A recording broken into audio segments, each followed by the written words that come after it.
کچھ تکلیفیں ایسی ہوتی ہیں جن پر معاف تو کیا جا سکتا ہے لیکن تعلق نہیں رکھا جا سکتا۔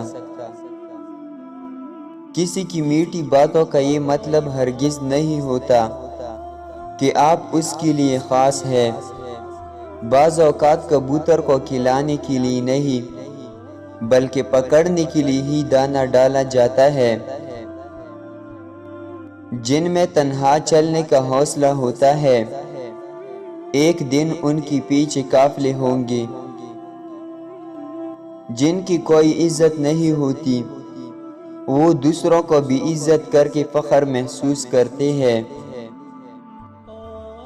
دنیا وہ کتاب ہے جو کبھی نہیں پڑھی جا سکتی اور زمانہ وہ استاد ہے جو سب کچھ سکھا دیتا ہے۔ اگر تم چاہتے ہو کہ تمہاری دولت میں برکت ہو تو ان دو چیزوں کا صدقہ دے دو۔ ہفتے میں ایک بار کسی غریب کو کھانا کھلانا اور اپنے مال کا کچھ حصہ اللہ کی راہ پر خرچ کر دو۔ اگر آپ کی نیت نہ ہو تو صدقہ و خیرات کرنے کا کوئی فائدہ نہیں۔ بزرگوں کے ساتھ بزرگوں جیسا اور جوانوں کے ساتھ جوانوں جیسا سلوک کریں، تب آپ پوری دنیا کو اپنی مٹھی میں کر سکتے ہیں۔